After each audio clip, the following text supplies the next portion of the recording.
ఇక దానం చేసేటప్పుడు మాత్రం 2 దోషములు రాకూడదు పార్వతి. అది చాలా జాగ్రత్తగా మనిషి గమనించుకోవాలి.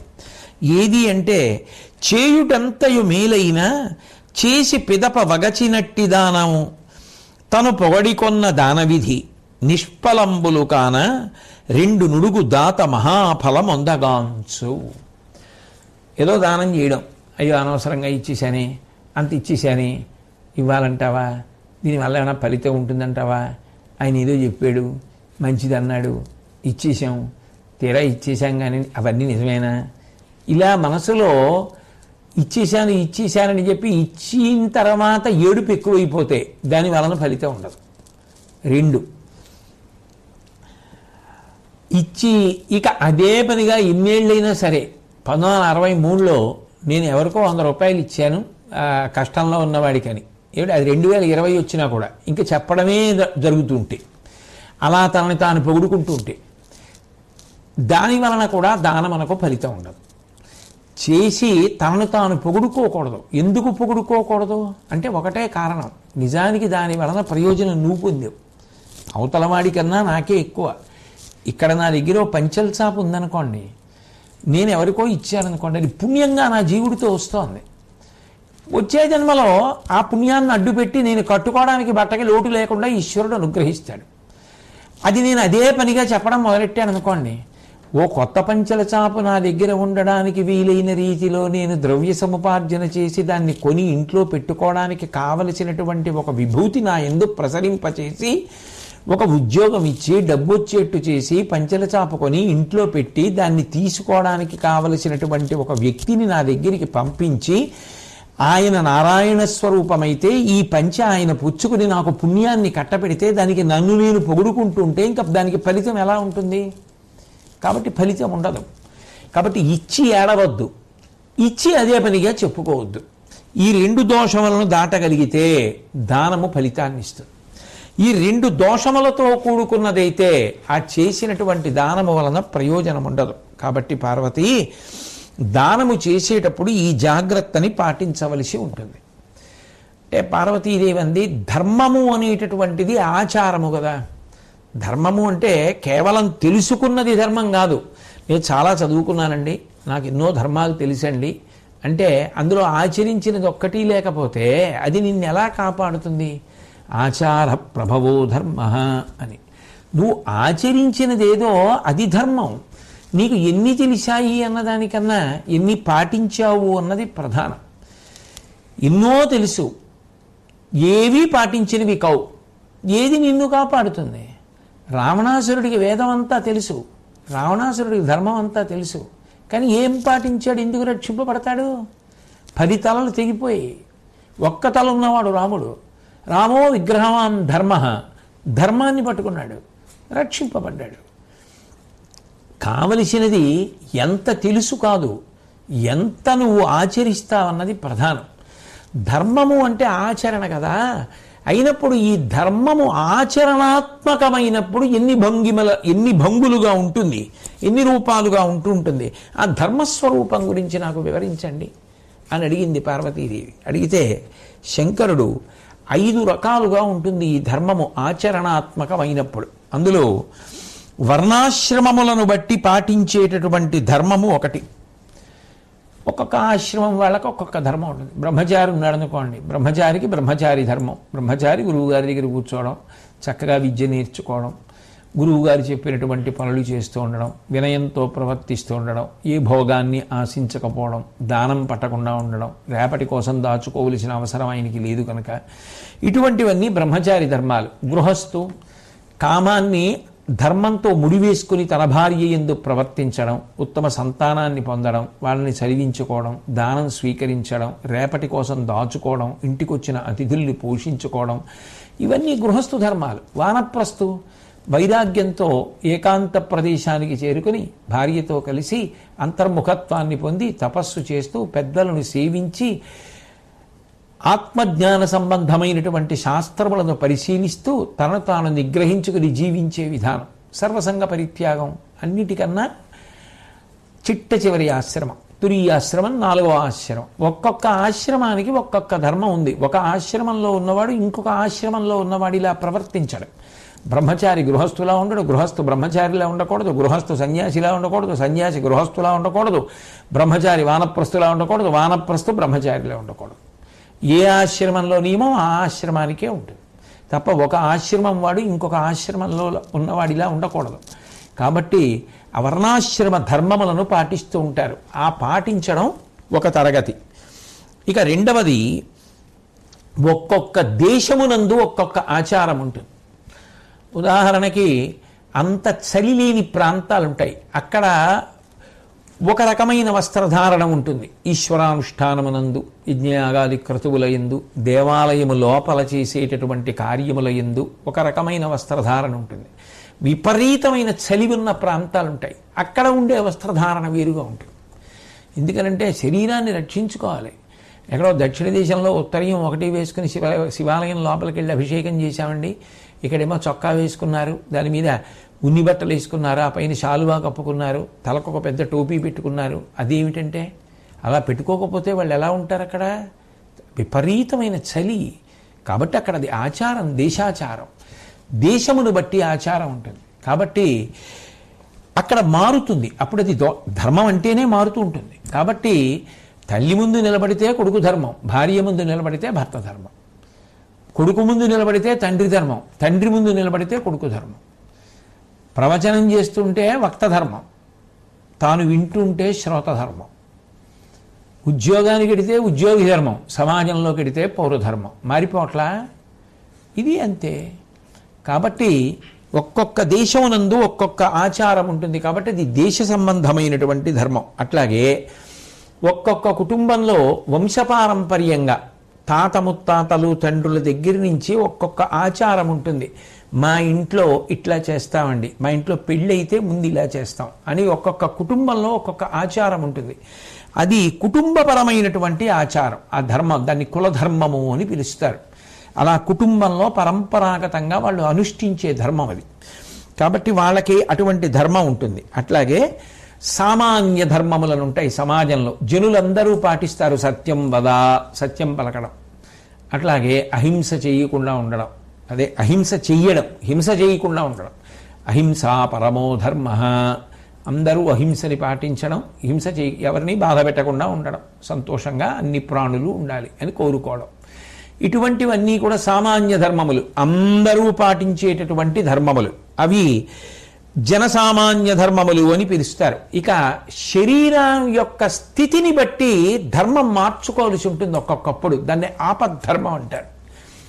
ఆయన ప్రతిరోజు తలస్నానం చేసి శౌచాన్ని నిలబెట్టుకుంటూ ఉంటాడు. కానీ ఒళ్ళు కొంచెం వేడెక్కింది, పడిశం పట్టింది, తలస్నానం ఒక 4 రోజులు చేయకండి అన్నాడు వైద్యుడు. ఇప్పుడు ఆయన తలస్నానం చేయడం మానేసి కంఠం వరకే స్నానం చేస్తున్నాడు. అయినా కూడా ఎందుకో జ్వరం తగ్గలేదు. వైద్యుడు కంఠం నుంచి కూడా నీళ్లు పోసుకోకండి అన్నాడు. ఆయన నడుం నుంచే ఒళ్ళు తడుపుకున్నాడు, జ్వరం తగ్గిపోయింది. ఇప్పుడు మీరు ఆరోగ్యం పొందారు అన్నాడు వైద్యుడు. మళ్ళీ తలస్నానం చేశాడు. ఇప్పుడు అనారోగ్యంగా ఉన్నప్పుడు, శరీరం సహకరించినప్పుడు ఆయన నిత్యం పాటించే ధర్మాన్ని మార్చుకున్నాడు, ఆచారాన్ని. అది ఆపద్ధర్మము అంటారు. అంతేగాని అది అన్ని వేళలా చేసేది కాదు. ఇక కుదరనప్పుడు కొంతవరకు తగ్గించుకుంటారు. అలా తగ్గించుకోవడం శాస్త్రమే అంగీకరించింది. అంతేగాని అన్ని వేళ నువ్వు ఏమైపోయినా ఇలాగే చేయాలనవు. పరిస్థితిని బట్టి మారుతుంది. కాళ్ళు కడుక్కుంటే చాలంది ఒక్కొక్క స్థితిలో, అంత అనారోగ్యంగా ఉంటాయి. అది కూడా చేయలేవంటే భస్మ చల్లుకుంటే చాలంది. అది కూడా చేయలేనంటే గోవిందా అను, గోవిందీతి సదాస్నానం అంది. ఎప్పుడు ఒంట్లో శుభ్రంగా ఉండి, అదేంటి ఆరోగ్యంగా ఉండి అప్పుడు మాత్రం గోవిందా అంటాను, స్నానం చేయనంటే కుదరదు. అంత శరీరము సహకరించినప్పుడు గోవిందా అని ఊరుకుంటారు. అది ఆపద్ధర్మము అంటారు. కాబట్టి పార్వతీ ధర్మము ఈ 5 రకములుగా ఆచారం అవుతుంది. అంటే పార్వతీదేవి అడిగింది, వీళ్ళు స్వర్గాన్ని పొందుతారు, తప్పకుండా స్వర్గాన్ని పొందుతారు అని ఏ గుణముల చేత గమనించవచ్చు? వీళ్ళు ఉత్తమ లోకాలకి వెడతారు అని ఎలా పట్టుకోవచ్చు? ఏమైనా అవకాశం ఉంటుందా తెలుసుకోవడానికి అంది. అంటే జనులకు కీడురోయక అజస్రము ధర్మరతించరించి సజ్జన గురు పూజనంబులును సత్యహితోక్తులు దీనపోషణంబును అతిథి ప్రియత్వంబును భూరి దయార్ద్రతయున్ కలట్టి వారనిమిషలోక గాములని ఆత్మనిరుంగుము మెనకాత్మజ. ఓ పార్వతి, ఎవరైతే ఇతరులకు అపకారం తలపెట్టకుండా ఉంటారో, చెయ్యగలిగితే ఉపకారం చేయడం, అంతేకాని అవతల వాళ్ళకి అపకారం చేద్దామన్న భావన పొందనటువంటి వాళ్ళు, ధర్మమునందు ఆసక్తి కలిగి ధర్మాచరణం చెయ్యాలనేటటువంటి తాపత్రయం ఉండి చెయ్యగలిగినంత మేర ధర్మాన్ని ఆచరిస్తూ, తనకి ఎంత తెలుసో అంత ఆచరిస్తున్న వాళ్ళు, సత్పురుషుల్ని గురువుల్ని పూజించేటటువంటి లక్షణం ఉన్నవారు, సత్యముగాను హితముగాను మాట్లాడేటటువంటి వాళ్ళు. మాట్లాడడంలో ఉండవలసిన మొదటి లక్షణం సత్యమును పలకడం. సత్యమును పలకడం, హితంగా పలకడం అలవాటైన వారు, పేదలను పోషించేటటువంటి లక్షణం ఉన్నవారు, అతిథులను ఆదరించేటటువంటి వారు, బాగా దయ కలిగినటువంటి కారణం చేత ఏ ప్రాణి కష్టపడుతున్నా చూసి మనసు చెమ్మగిల్లేటటువంటి ఆర్ద్రత ఉన్నవాళ్ళు ఎవరుంటారో వాళ్ళు స్వర్గలోకాన్ని పొందుతారు అని చెప్పవచ్చు. అంటే పార్వతీదేవి అడిగింది, వీడు నరకానికి ఎడతాడు అని చెప్పడానికి కూడా ఏమైనా అవకాశం ఉంటుందా అని. అది ఉన్నప్పుడు ఇది ఎందుకు ఉండదు? ఎండుంటే చల్లదనం ఉంటుంది, పగలుంటే చీకటి ఉంటుంది, కాబట్టి అది ఉంటుంది పార్వతి అని ఆయన అప్పుడు చెప్పాడు. పరుసని పల్కు బొంకులగు పల్కులు అన్యధనాభిలాషమున్ పరవనితా విలోలతయు బాంధవ సజ్జన విప్రియంబు దుశ్చరితులతోడి మైత్రియును సంతత ధర్మ రతాభ్యసూయమున్ కరినిభయాన ఘోన నరకంబునకే గడివారి చిహ్నముల్. ఆయన నరకానికి వెడతాడు అని చెప్పడానికి గుర్తులు ఏమిటంటే, నోరు విప్పి ఎవరితో ఏది మాట్లాడినా కఠినంగా మాట్లాడడం, అవతల వారి మనసు బాధపడేటట్టుగా మాట్లాడేటటువంటి లక్షణం ఉండడం, సత్యాన్ని వదిలిపెట్టేసి అసత్యాన్ని పలుకుతూ ఉండడం, ఎప్పుడు పరుల ద్రవ్యాన్ని మనం ఎలా పొందొచ్చు, ఎలా మోసం చెయ్యొచ్చు, అపహరించచ్చు అని ఆలోచిస్తూ ఉండడం, పరస్త్రీని వాంఛిస్తూ ఉండడం, బంధువుల యందు సత్పురుషుల యందు ద్వేషభావాన్ని పెట్టుకుని ఉండడం, చెడు నడవడి కలిగిన వారితో స్నేహం చేస్తూ ఉండడం, దాని యొక్క ప్రభావం పడిపోతుంది కదా దుస్సాంగత్యం. అట్లాగే ఎవరైనా ధర్మాన్ని అనుష్ఠానం చెయ్యాలి అని చెప్పి కృతనిశ్చయంతో ఉండి ధార్మికమైన జీవనాన్ని పొంది ఉంటే అటువంటి వారి పట్ల అసూయ పెంచుకోవడం, వారిని అవమానించే ప్రయత్నం చేయడం, వారికి అపకీర్తి తీసుకొచ్చేటటువంటి ప్రయత్నం చేయడం ఎవరు చేస్తూ ఉంటారో అటువంటి వారు నరకానికి వెడతారు అని గుర్తులు. కాబట్టి పార్వతి, స్వర్గానికి వెళ్ళేటటువంటి వారు నడవడి ద్వారా తెలుస్తారు, నరకానికి వెళ్ళేటటువంటి వారు నరకము ద్వారా తెలుస్తారు అని చెప్పి, ఆ తర్వాత భీష్మాచార్యుల వారు అంపశయ్య మీద పడుకుని ఉన్నటువంటి మహానుభావుడు ధర్మరాజు గారిని పిలిచి, లోకము అంతటి చేత పూజింపబడేటటువంటి మహానుభావుడు శ్రీ మహావిష్ణువు, సమస్త లోకములకు అధిపతి, బ్రహ్మాది దేవతలకు కూడా దేవుడు, ఇంత అంత అని చెప్పడం సాధ్యం కానివాడు, ఎంత చెప్పినా అయిపోయింది అన్న మాట అన్వయం కానంత గొప్ప వైభవం కలిగినటువంటి వాడు, పురుషోత్తముడు అనబడేటటువంటి నామం ప్రత్యేకంగా అన్వయం అయ్యేటటువంటి ఆ పరమాత్మ అయినటువంటి శ్రీ మహావిష్ణువుని 1000 నామములతో ఎవరు ప్రస్తుతి చేస్తుంటారో, విష్ణు సహస్రనామ స్తోత్రాన్ని ఎవరు నిరంతరము పలుకుతూ ఉంటారో, నిరంతరము కాకపోయినా కనీసం విష్ణు సహస్రనామ స్తోత్రాన్ని చదువుకోవడం బాగా అలవాటై రోజుకోసారైనా విష్ణు సహస్రం చదువుకుందామనేటటువంటి అనురక్తి ఎవరికి ఉంటుందో అటువంటి వారికి ఆ విష్ణు సహస్రనామ స్తోత్రము మంగళకరమై వాళ్ళ పాపాలని భయాలని పటాపంచలను చేసి వాళ్ళు సంతోషంగా ఉండేటట్టుగా చేస్తుంది. కాబట్టి అటువంటి విష్ణు సహస్రనామ స్తోత్రం అందరూ కూడా నేర్చుకొని దాన్ని చదువుతూ ఉండడం అనేటటువంటిది మంచిది సుమా అని కంచి కామకోటి పీఠాధిపత్యం వహించిన మహాపురుషులు చంద్రశేఖరేంద్ర సరస్వతి మహాస్వామి వారు ఎప్పుడు ఎవరొచ్చినా విష్ణు సహస్రం చదవమనేవారు. దేవీ పాదాంభూజ పూజాపరత్వ అర్చాలౌల్య సంతతం చంద్రమౌళి పౌనఃపుణ్యం విష్ణు నామ్నాంచ పాఠ ఏకం చాసౌ బోధతే దేవతానాం. ఎప్పుడూ కామాక్షి పరదేవత పాదములను పూజించేటటువంటి లక్షణం ఉన్నవారు, చంద్రమౌళీశ్వరారాధన యందు నిరతిశయమైన ప్రీతి కలిగినటువంటి వారు, విష్ణు సహస్రనామ స్తోత్రాన్ని తాను నిరంతరము మనసులో తిప్పుతూ అందరికీ విష్ణు సహస్రనామ స్తోత్రం చేసుకోండి అని చెప్తూ అన్ని పరమేశ్వర రూపములు ఒక్కటే తప్ప పరమేశ్వరుని యందు భేదములు లేవని బోధ చేసినటువంటి కంచి కామకోటి పీఠాధిపతులు జగద్గురువులైనటువంటి శ్రీ చంద్రశేఖరేంద్ర సరస్వతి మహాస్వామి వారి యొక్క పాదములకు శిరసా ప్రణమిల్లుచున్నాను అంటారు.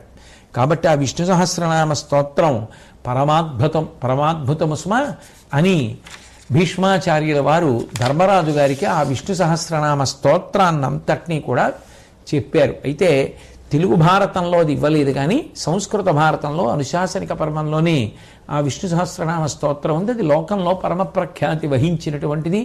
ఎందరో ఇప్పటికీ కూడా ప్రతిరోజు విష్ణు సహస్రనామ స్తోత్రాన్ని చదువుతూ ఉంటారు.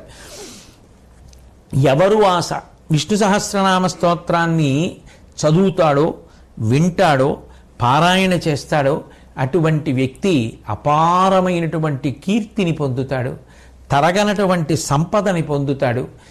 అట్లాగే గొప్ప గౌరవాన్ని, అతిశయాన్ని పొందుతాడు. గౌరవాతిశయములు అంటే 10 మంది చేత గుర్తింపబడి కీర్తివంతుడవడానికి కావలసినటువంటి మంచి పనులు చేయగలిగినటువంటి స్థితిని పొందుతాడు. భయాన్ని విడిచిపెట్టి సంతోషంగా ఉండగలుగుతాడు. సద్గుణములను పొందుతాడు. ఆయన చేసిన పాపములు ఏవైనా ఉంటే అవి తొలగిపోతాయి. అట్లాగే చిట్ట చివరికి ఆ విష్ణు సహస్రనామ స్తోత్ర పారాయణమే భగవంతుని యందు నిరతిశయ ప్రీతినిచ్చి ఉత్తమ కర్మలు చేయించి కర్మల యొక్క ఫలితంగా ఈశ్వరానుగ్రహము చేత జ్ఞానము కలిగి ఆ జ్ఞానము వలన మోక్షమును పొందడానికి కారణమవుతుంది. కాబట్టి విష్ణు సహస్రనామ వంటి దివ్యౌషధము లోకమునందు ఇంకొకటి ఉండదు. పరమేశ్వరుడు స్వరపేటికని మనుష్యునికి ఇచ్చినందుకు అందరూ తప్పకుండా నేర్చుకుని చదవవలసినటువంటి పరమాద్భుతమైనటువంటి స్తోత్రము విష్ణు సహస్రనామ స్తోత్రమని అంపశయ్య మీద పడుకున్నటువంటి భీష్మాచార్యుల వారు ధర్మరాజు గారికి ఆ విష్ణు సహస్రనామ స్తోత్రాన్ని ఉపదేశం చేశారు. చేసిన తరువాత శ్రీకృష్ణ పరమాత్మ యొక్క వైభవాన్ని నాకు చెప్పమని ధర్మరాజు గారు అడిగితే భీష్మాచార్యుల వారు చెప్తున్నారు. ఏను కృష్ణు నిరుంగుదు మనవేంద్ర ఎత్తె క్రీడావరాహమయ్యి ధరిత్రి ఇది యొకండును చెప్పగానేలా కృష్ణు లీల కాదే భూమ్యాది భూతాలి కలిగే. ఈ కృష్ణుడైన సుమా ధర్మరాజా ఒకానొకప్పుడు ఆదివరాహమూర్తి అయి తన యొక్క కోర మీద ఈ భూమిని అంతటినీ కూడా పైకి ఎత్తాడు. అంతేకాదు, నిజం చెప్పాలంటే ఈ పంచభూతములను సృష్టించినటువంటి మహానుభావుడు కూడా కృష్ణ పరమాత్మయే. బొడ్డు తామరయందొక్క పురుషుడుద్భవించునట్లుగా చేసి తద్విరచనా నిభమున నిఖిల చరాచర ప్రభవమయ్యే అరయ సామాన్యమే కృష్ణు పరమలీల. ఈ శ్రీకృష్ణ పరమాత్మయే శ్రీమన్నారాయణుడిగా పాలసముద్రంలో ఆదిశేషుడి మీద శయనించి ఉండగా ఆయన యొక్క నాభికమలంలోంచి ఉద్భవించినటువంటి 4 ముఖములు కలిగినటువంటి బ్రహ్మగారు ఈ శ్రీకృష్ణ పరమాత్మ ఇచ్చినటువంటి వేదములను ఆధారం చేసుకుని సృష్టికర్త అయి ఈ సృష్టి రచన అంతా చేశాడు. అటువంటి సృష్టికర్తనే కన్నటువంటి వాడు, ఈ సృష్టికంతటికి కారణమైన వాడు, స్థావర జంగమాదుల యొక్క పుట్టుకకంతటికి కారణమైనటువంటి వాడు, సమస్త మనకు మూలమైనటువంటి ఈ శ్రీకృష్ణ పరమాత్మ యొక్క వైభవాన్ని చెప్పడం ఎవరికి సాధ్యం అవుతుందయ్యా? వినిమెత్తరి ధర్మంబులు ధనుజులచే బాధబొందు తత్సమయమునం జనించి అద్దురాత్ముల దునుమున్ కృష్ణుండు ధర్మధుర్యుల కాచున్. ఎప్పుడెప్పుడు ధర్మము రాక్షసుల చేత ఇబ్బందులకు లోనవుతుందో, ఎవరెవరు ధర్మ విరోధులు ఎక్కువైపోతుంటారో ఆయా కాలమునందు ఈయన అవతార స్వీకారం చేసి భూమి మీదకి ఒక రూపంతో వచ్చి ధర్మాన్ని పాడు చెయ్యాలనుకుంటున్నటువంటి వారిని సంహరించి ధర్మాన్ని నిలబెడుతుంటాడు. ధర్మ సంరక్షకుడయా ఈ శ్రీకృష్ణ పరమాత్మ అని చెప్పి ఆయనే పరమేశ్వరుడు, ఆయనే దిక్పాల స్వరూపుడు, ఆయనే అఖిలాండ కోటి బ్రహ్మాండ నాయకుడు, ఆయనే కాలము, ఆయనే భూతకాలము, ఆయనే భవిష్యత్ కాలము, ఆయనే వర్తమాన కాలము, ఆయనే అన్ని దిక్కులు అయి ఉన్నాడు. ఆయన కానిదేదీ లేదు. నిజానికి అంతర్బహిశ్చ తత్సర్వం వ్యాప్య నారాయణ స్థిత. చూసే దాంట్లో, వినే దాంట్లో, లోపల బయట అంతా పరివ్యాప్తమై వ్యాపకత్వము చేత విష్ణువు అని పేరు పొందినటువంటి ఆ పరమేశ్వర తత్వము ఒక రూపంతో ఘనీభవించి మన ముందు నిలబడితే అది శ్రీకృష్ణ పరమాత్మ. నిరతిశయ ఆనంద ఘనము అటువంటి మహానుభావుడయ్యా ఈ శ్రీకృష్ణ పరమాత్మ. ఆయన యజ్ఞస్వరూపుడు. ఆయనకి వేదములలో చెప్పబడినటువంటి మంత్రములను స్వరయుక్తంగా పలుకుతూ ఇచ్చినటువంటి హవిస్సులను స్వీకరించి ఆ యాగ నిర్వాహకులందరికీ కూడా శుభ పరంపరలను ఇస్తాడు. తద్వారా లోక కళ్యాణమునకు చేసినటువంటి యజమానికి ఉత్తమ లోక ప్రాప్తికి ఈప్సిత సిద్ధికి కారణమవుతున్నాడు. కాబట్టి యజ్ఞభోక్త అంతటి మహానుభావుడు, వేదములు పరబ్రహ్మము అని నిర్ణయించినటువంటి మహానుభావుడు ఈ శ్రీకృష్ణ పరమాత్మయే. ఆయన మన కన్నుల ముందు కనపడేటట్టుగా ఇలా నిలబడడం, మనం చూడగలగడం మనం చేసుకున్నటువంటి అదృష్టం. అంతటి మహానుభావుడు అని చెప్పి ఆ కృష్ణ పరమాత్మ యొక్క వైభవాన్ని వర్ణించాడు. వర్ణించిన తరువాత శ్రీకృష్ణ పరమాత్మ ఆ ధర్మరాజు గారికి కొన్ని విశేషములను వివరించాడు. భీష్మాచార్యుల వారు ధర్మరాజు గారికి ఎలా చెప్పారో అలాగే శ్రీకృష్ణ పరమాత్మ స్వయంగా కొన్ని చెప్పాడు. కొందరు ఉత్తములైనటువంటి వ్యక్తుల యొక్క చేష్టితములు మనకు అర్థము కాకపోవచ్చు, కానీ వారు చేసేటటువంటి పనుల చేత చేసినటువంటి పరీక్ష వలన మనకు కట్టపెట్టేటటువంటి అనుగ్రహం మన ఊహకు అందదు. అది వినడానికి ఏమిటి అని అనిపిస్తుంది, కానీ వారు మనని పరీక్షించడానికి చేస్తారు. చేసి అంత అద్భుతమైనటువంటి వరములను మనకి కటాక్షిస్తూ ఉంటారు అని చెప్పి మహానుభావుడైనటువంటి కృష్ణ పరమాత్మ తన దుర్వాసో మహర్షి చేత పరీక్షింపబడిన విధానాన్ని వివరించాడు.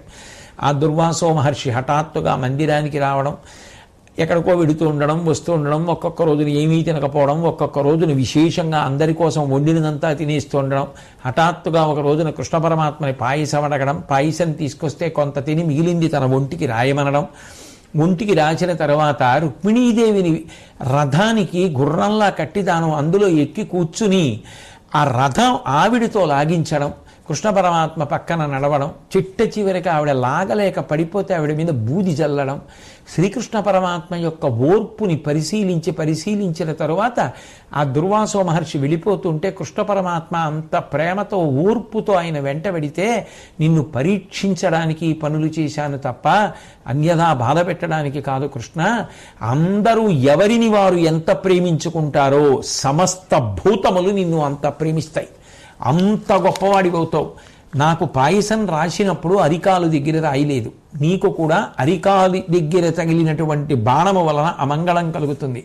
అది కూడా ఒక గొప్ప ప్రయోజనానికి కారణమవుతుంది తప్ప అది నీ యందు అన్యథా అన్వయమయ్యేటటువంటి అవకాశం లేదని ఆ దుర్వాసో మహర్షి నాకు వరం ఇచ్చారు అని చెప్పి అనుగ్రహించి ఆశీర్వదించారని, మహాత్ముల యొక్క నడవడి చాలా విచిత్రంగా ఉంటుంది, అందేది కాదు అని తాను దుర్వాసో మహర్షి చేత అనుగ్రహింపబడినటువంటి విధానాన్ని అంతటినీ కూడా ఆ శ్రీకృష్ణ పరమాత్మ ధర్మరాజు గారికి వివరించాడు. వివరించిన తర్వాత కృష్ణుడు ధర్మరాజు గారితోటి అందరూ తెలుసుకోవలసినటువంటి పరమాద్భుతమైనటువంటి శివనామములు కొన్ని ఉన్నాయి. ఆ శివనామములను తెలుసుకున్నటువంటి కారణం చేత, శివారాధన చేత గొప్ప మంగళములు జరుగుతాయని భీష్ముడు విష్ణు సహస్రనామ స్తోత్రాన్ని చెప్తే శ్రీకృష్ణ పరమాత్మ శివనామములను చెప్తున్నాడు. అంటే ఇద్దరి మధ్య ఏ భేదము ఉండడానికి ఇంతకన్నా ఉండదు అనడానికి ఇంతకన్నా ప్రబలతార్కాణం ఏముంటుంది? శివకేశవుల మధ్య ఏ భేదము ఉండదు సుమా అనడానికి పక్క పక్కనే అనుశాసనిక పర్వంలో జరిగినటువంటి ఈ ఘటనలు పరమ ప్రాముఖ్యత కలిగినటువంటివి. శ్రీకృష్ణ పరమాత్మ ధర్మరాజు గారితో మాట్లాడుతూ ఆ పరమేశ్వరుడు మహత్తరమైనటువంటి ఐశ్వర్యంతో విరాజిల్లుతూ ఉంటాడు. ఆయన యొక్క ఐశ్వర్యము ఇంత అంతా అని చెప్పగలిగినటువంటి వాడు లోకంలో ఎవడూ లేడు. ఆయన గొప్పతనాన్ని వర్ణించడం కూడా ఎవరికీ సాధ్యం కాదు. అందుకే ఆయన మహేశ్వరుడు అని కీర్తింపబడ్డాడు. అట్లాగే ఆయన యొక్క భీకరత్వం, ఆయనే కానీ భీకర రూపాన్ని ధరించవలసి వస్తే ఆ రూపమే చాలు. కాబట్టి అటువంటి భీకర రూపాన్ని, విశేషమైనటువంటి పరాక్రమాన్ని పొంది ఉన్నవాడు కాబట్టి రుద్రుడు అని పిలుస్తారు. అట్లాగే సమాజంలో అందరూ ఆయన పాదములు పట్టి ఆయన పూజ చేస్తూనే ఉంటారు. ఎందుకంటే ఆయన యొక్క పూజ చేయనివాడు, ఆయన నామము చెప్పనివాడు, ఆయన అనుగ్రహము పొందనివాడు ఉండడు. దేవతా రూపములన్నిటిలోకి చాలా గొప్పవాడు కాబట్టి అందరి చేత కీర్తింపబడి ఆశ్రయింపబడతాడు కాబట్టి ఆయనకి మహాదేవుడు అని పేరొచ్చింది. అట్లాగే ఉత్తమమైన కర్మలు చేసేటటువంటి వారికి ఆ కర్మల యొక్క ఫలితాల్ని శుభాల రూపంలో ఇస్తూ ఉంటాడు కాబట్టి ఆయనకి శివుడు అని పేరొచ్చింది. అట్లాగే గొప్ప కాంతితో ఆయన వెలిగిపోతూ ఉంటాడు కాబట్టి అపారమైనటువంటి కాంతి రూపుడు. చిత్ ఆ ప్రకాశం దివ్ అలా వెలిగిపోతున్నటువంటి రూపం కాబట్టి ఆయన స్థానుడు అని పిలువబడుతున్నాడు. అట్లాగే సకల చరాచర ప్రపంచము కదిలేవి కదలనివి అన్ని ప్రాణులు కూడా ఆయన యొక్క రూపమునందే ఉన్నాయి కాబట్టి ఆయన కానిది లోకంలో ఏదీ లేదు. ఆ పాతాళ నభస్థలాంత భవన బ్రహ్మాండమా విస్ఫుర జ్యోతిస్ఫాటికలింగమౌళి విలసత్పూర్ణేందువంతామృతై అస్తోకప్లుతమేకమీశమనిశం రుద్రాను వాకాన్ జపన్ ధ్యాయే దీప్సిత సిద్ధయే ధ్రువపదం విప్రోభిషించేచ్చివం బ్రహ్మాండ వ్యాప్త దేహాభసిత హిమరుచాభాసమానా భుజంగై కంఠే కాళాః కపర్దాః కలిత శశికళాశ్చండ కోదండహస్తాః త్రిక్షా రుద్రాక్షమాలా సలలిత వపుష సంభవా మూర్తిభేదాః రుద్రాశ్రీ రుద్రసూక్త ప్రకటిత విభవాన ప్రయచ్చస్తు సౌఖ్యం అంటారు కదూ. అందుకని లోకంలో ఉండేటటువంటి సమస్త ప్రాణుల యొక్క రూపములు శంకరుని యొక్క రూపములే కాబట్టి ఆయనకి బహురూపుడు అని పేరు కలిగింది. అలాగే ఆయన ఆ గౌరీపతి ఆ పరమేశ్వరుడు ఆ శంకరుడి యొక్క శరీరము నుంచి విశ్వలు అనబడేటటువంటి దేవతలు జన్మించారు. అందుకని ఆయనకి విశ్వరూపుడు అని పేరు కలిగింది. అట్లాగే అనంత నేత్రములతో ప్రకాశిస్తూ ఉంటాడు ఆయన. అనంత నేత్రములతో ప్రకాశిస్తూ ఎవరు ఏది చేసినా మనసుతో చేసినా పట్టుకోగలడు.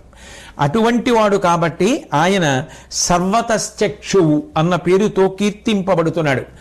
జీవులందరూ పశువులు. పశువు అంటే పాశము చేత కట్టబడుతుంది. జన్మ రాట, పాశము కర్మ, కర్మ అనబడేటటువంటి పాశము చేత జన్మ అన్న రాటకి ఒకవైపు కట్టబడి కంఠమునందు కర్మపాశము తగిలించుకొని కర్మ ఫలితములను అనుభవిస్తూ ఉంటారు కాబట్టి జీవులందరూ పశువులే. ఈ పశువులన్నిటికీ ఆయన పతి. ఆ కర్మబంధనములు తెగిపోతే ఈ పశువులన్నీ పశుపతి యందు ఐక్యమైపోతాయి. కాబట్టి పరమాత్మ స్వరూపుడై పశువులకు పతి అయి ఉంటాడు కాబట్టి ఆయనకి పశుపతి అని పేరు. వృషభవాహనం ఎక్కి సంచరిస్తూ ఉంటాడు కాబట్టి నందీశ్వరుడు అన్న పేరుతో ఆ వృషభవాహనం కీర్తింపబడుతోంది కాబట్టి ఆయనకి వృషభవాహనుడు అనబడేటటువంటి నామము ప్రఖ్యాతి వహించింది. ఇలా శంకరుడికి అద్భుతమైనటువంటి నామాలున్నాయి. ఓ ధర్మరాజా, ఆ నీలగలుడైనటువంటి వాడు, ఏ విధమైనటువంటి పక్షపాతములు లేనివాడు, భక్తుల యందు విశేషమైనటువంటి వాత్సల్యము కలిగినటువంటి వాడు, సాక్షీస్వరూపుడు, సకలమంగళప్రదుడు, కేవలము తన యొక్క నామోచ్చరణము చేసినంత మాత్రం చేత అపారమైనటువంటి మంగళములను ఆశ్రయించిన వారికి భక్తులకు కటాక్షించగలిగినటువంటి వాడు, అన్ని భూతములు తానైనటువంటి వాడు, ఆయన కాని భూతము లేదు. అందుకే కాంచీపురంలో పృథివీలింగం, జంబుకేశ్వరంలో జలలింగం, అరుణాచలంలో అగ్నిలింగం, శ్రీకాళహస్తిలో వాయులింగం, చిదంబరంలో ఆకాశలింగం, కోణార్కలో సూర్యలింగం, సీతాకుండంలో చంద్రలింగం, ఖట్మండులో యజమానలింగంగా 8 మూర్తులుగా అష్టమూర్తి స్వరూపంగా ప్రకాశించేటటువంటి మహాభూతములకు ఆధారమైనటువంటి ఆ పరమేశ్వరుడు ఒకానొకనాడు క్షీరసాగర మథనం జరిగితే పుట్టినటువంటి హాలాహలాన్ని కంఠమునందు ధరించి సమస్త లోకములను ప్రాణులను కాపాడినటువంటి వాడు. అటువంటి పరమేశ్వరుడు ఆయన యొక్క నామములను విన్నటువంటి వారికి, ఆయన నామములను కీర్తించినటువంటి వారికి, చదువుకున్నటువంటి వారికి కూడా ఆయుర్దాయము, ఆరోగ్యము, గొప్ప ప్రాభవము, సంపద అన్నీ కలుగుతాయి అనేటటువంటిది వివాదాంశం. కాబట్టి ఓ ధర్మరాజా, నువ్వు శివభక్తుడవై శివారాధన చేస్తూ శివనామములను పలుకుతూ అభ్యున్నతిని పొందు అని చెప్పి ధర్మసూక్ష్మం ఎంత జాగ్రత్తగా ఉంటుందో, పెద్దల దగ్గర ధర్మసూక్ష్మములను తెలుసుకుని ఎంత జాగ్రత్తగా అనుష్ఠించాలో, బుద్ధికి తోచినది ధర్మము అని ఇలా అనుకోకూడదో ఆ ధర్మరాజు గారికి భీష్మాచార్యుల వారు ఉపదేశం చేశారు.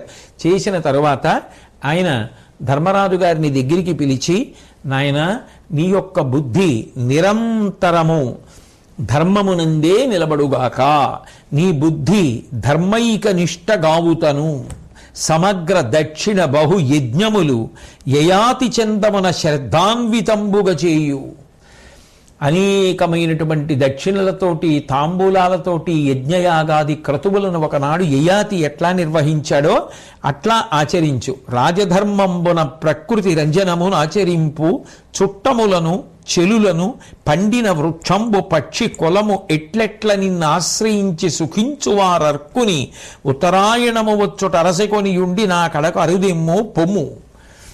నాయన, ఒక చెట్టుని ఆశ్రయించి పక్షులన్నీ ఎలా ఉంటాయో అట్లా నిన్ను ఆశ్రయించి ఉండేటటువంటి వారిని, చుట్టాలని, స్నేహితుల్ని చక్కగా పోషించు, ప్రజారంజకంగా పరిపాలించు, అందరినీ సంతోషపెట్టు, రాజధర్మంబున ప్రకృతి రంజనమును ఆచరింపు.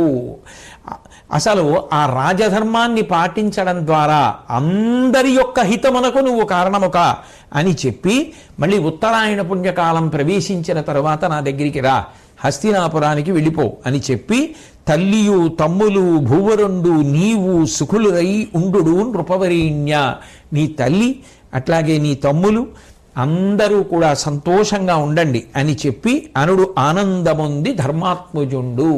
భీష్మాచార్యుల వారు ఆ మాట చెప్తే ధర్మరాజు గారు చాలా సంతోషించి అక్కడ నుంచి బయలుదేరి హస్తినాపురానికి వెళ్ళి కొన్నాళ్ల పాటు అక్కడ ఉండి సంతోషంగా గడిపి ఉత్తరాయణ పుణ్యకాలం వచ్చిన తరువాత ఆయన బయలుదేరి మళ్ళీ భీష్మాచార్యుల వారు యుద్ధభూమిలో ఎక్కడ అంపశయ్య మీద పడిపోయి ఉండిపోయారో అక్కడికి వచ్చాడు.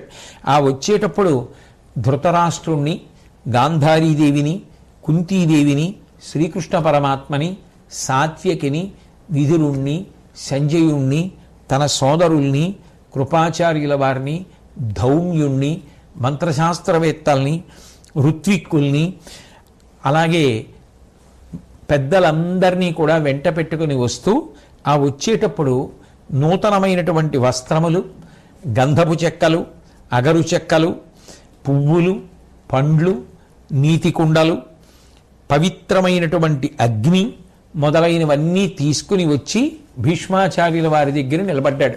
ఆ సమయంలో భీష్మాచార్యుల వారి దగ్గర వ్యాసుడు, నారదుడు, దేవలుడు మొదలైనటువంటి మహర్షులందరూ నిలబడి ఉన్నారు. ఎంతో వినయంగా ధర్మరాజు గారు వెళ్ళి తన పేరు చెప్పి భీష్మాచార్యుల వారికి నమస్కరించి, అయా అవసరమైతే నా మాటలను చిత్తగించండి, ఉత్తరాయణం రాగానే అగ్ని మొదలైనవి తీసుకుని రమ్మని మీరు ఆజ్ఞాపించారు తాతగారు. మీ ఆజ్ఞ ప్రకారంగా మీరు ప్రతిరోజు నియమంగా ఆరాధించినటువంటి అగ్నిహోత్రాన్ని తీసుకొచ్చాను, మీరు చెప్పినటువంటి వస్తువులన్నీ తీసుకొచ్చాను, పురోహితులు వచ్చారు, ముఖ్యులైనటువంటి పౌరులు మొదలైనటువంటి వారు కూడా వచ్చారు. ఓ కరుణామృత హృదయుడా, కన్ను విప్పి ప్రేమతో మమ్మల్ని చూడు అని ధర్మరాజు గారు నమస్కరించి ప్రార్థన చేశాడు. వెంటనే ఆ భీష్మాచార్యుల వారు కళ్ళెత్తి చూసి అందరి వంక తల తిప్పి చూసి ఆ ధర్మతనయుడైనటువంటి ధర్మరాజు గారిని చెయ్యెత్తి స్పృశించి దగ్గరికి పిలిచి, ఎంత ఉపకారం చేశావురా నాయనా, నువ్వు నాకు దైవానుగ్రహం వల్ల లభించావు, అందుకని ఉత్తరాయణ పుణ్యకాలం రాగానే ఇవన్నీ తీసుకుని రా అంటే వచ్చావు. నువ్వు ఇట్లా రావడం నాకు ఎంతో సంతోషాన్ని ఇచ్చింది. ఇన్నాళ్ళ నుంచి బాణ పంజరం మీద ఉన్నారు మహానుభావుడు, ఆయన ఇక శరీరాన్ని విడిచిపెట్టేయవలసినటువంటి సమయం ఆసన్నమైపోయింది అని ధృతరాష్ట్రుడి వంక తిరిగి, వీరిన్ పరిపాలింపుము వీరల శుశ్రూష చిత్తవృత్తి ముదమునన్ కోరగా ధర్మసుతునిపై కారుణ్యము కలిగి పనులు గరపము నిమ్మిన్. ఓ ధృతరాష్ట్ర, ఈ ధర్మరాజుకి నీ మీద విశేషమైనటువంటి ప్రేమ, చక్కగా ఈ పాండవుల్ని పరిపాలించు. నీ హృదయం ఆహ్లాదంతో సంతోషంగా నిండి ఉండగా ఈ ధర్మరాజుని, ఆ ధర్మరాజు తమ్ముళ్ళని, నీ యొక్క కడుపున పుట్టిన సొంత బిడ్డల్ని ఎలా చూస్తావో అలా చూడు, ధర్మరాజు మీద ఎప్పుడూ ప్రేమతో ఉండు అని కర్తవ్యాన్ని బోధ చేసినటువంటి వాడై వీళ్ల పట్ల ప్రేమతో ఉండు అని ధృతరాష్ట్రుడికి చెప్పి కృష్ణ పరమాత్మ వంక చూసి నమస్కరించి, దేవదేవా, జీవాత్మక, దేవవంద్య, శంఖచక్రగదా పద్మచారుహస్త, వాసుదేవ, త్రివిక్రమ, వరద, పరమపురుష, ప్రణతి యునర్చద కరుణచూడు.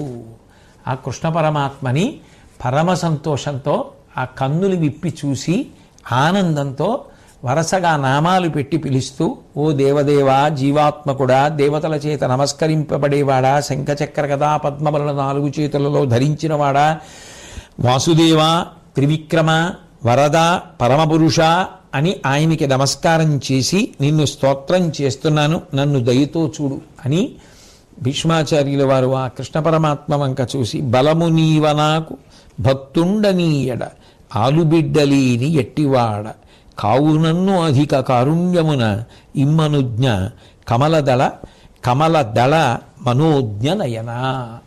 ఓ కృష్ణ పరమాత్మ, నువ్వే నాకు బలం, నేను నీకు భక్తుణ్ణి, కాబట్టి నన్ను నువ్వు దయతో చూడు.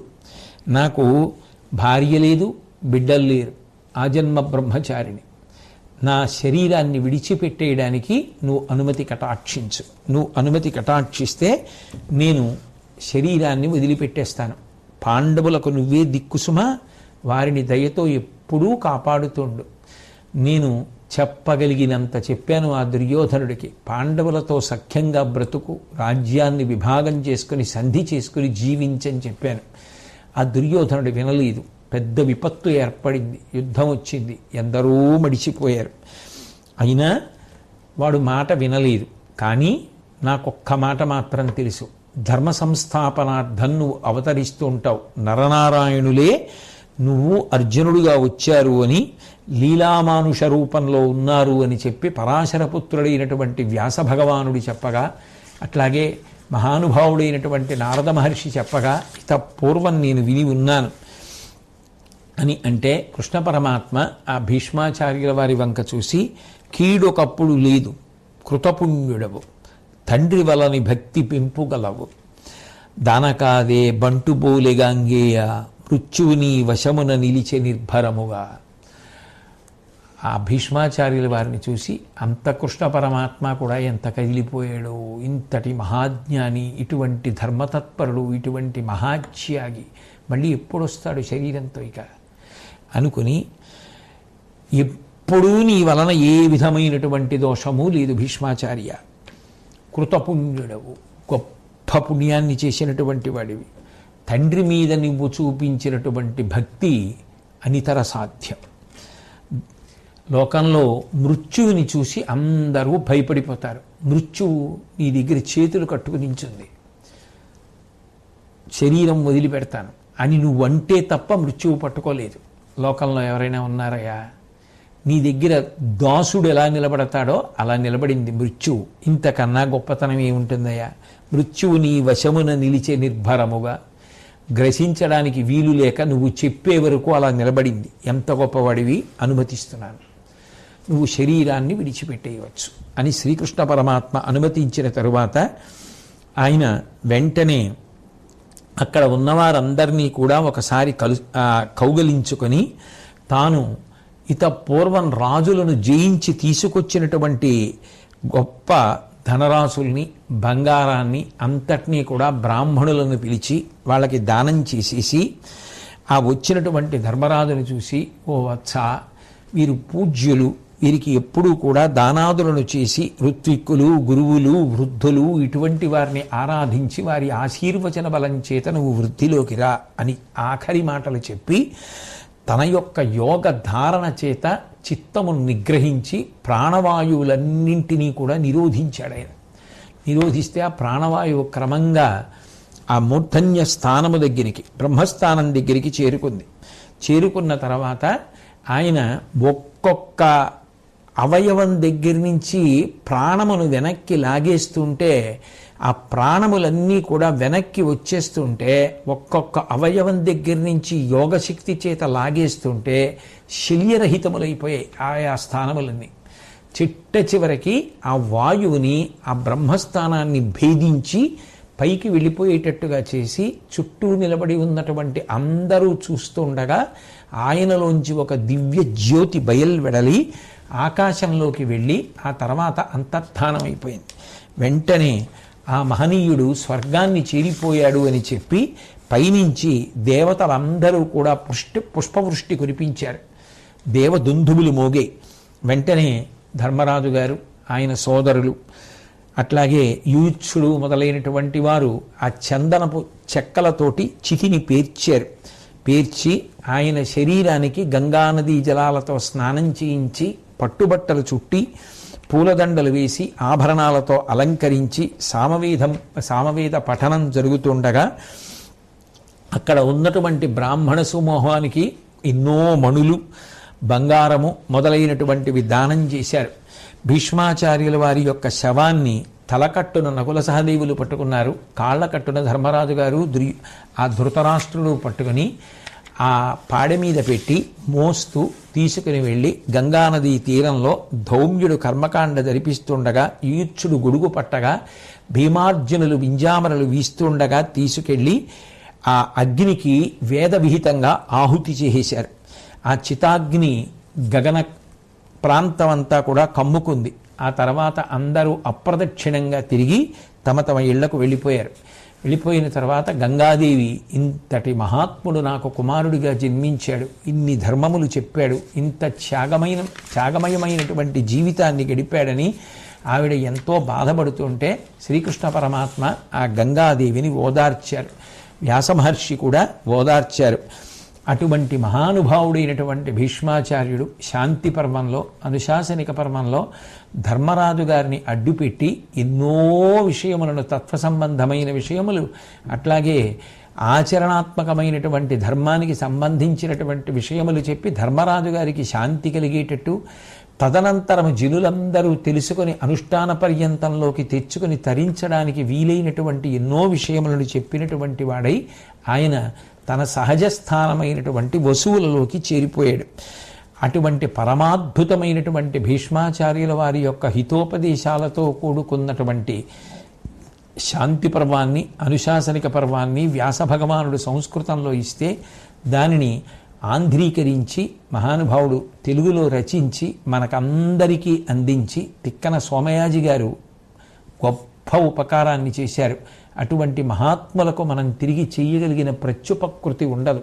అటువంటి మహాత్ములకు మనం చేయగలిగింది రెండు చేతులు జోడించి నమస్కారం ఒక్కటే పూర్తి చేస్తూ ఆ పర్వం పూర్తయిపోయిన తరువాత అనుశాసనిక పర్వం చిట్ట చివరిలో తిక్కన గారు మంగళప్రదంగా ఓ మాట అంటారు.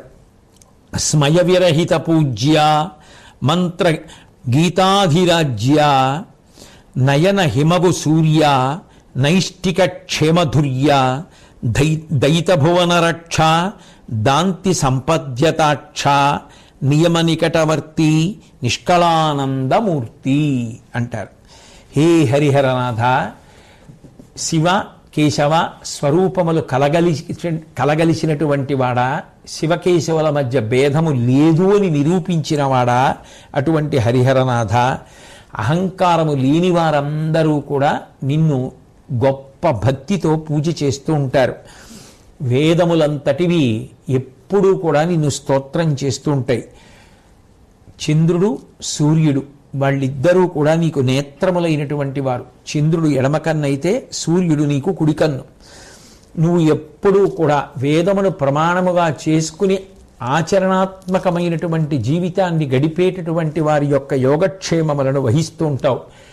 జగత్తుని రక్షించడమనందు నీకు గొప్ప ఆసక్తి. శాంతి దాంతి రెండూ కలిగినటువంటి వాడివి.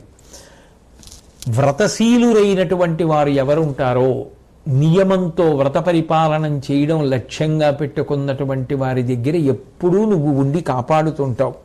అటువంటి ఓ హరిహరనాథ, నువ్వు అఖండ ఆనంద స్వరూపుడవు.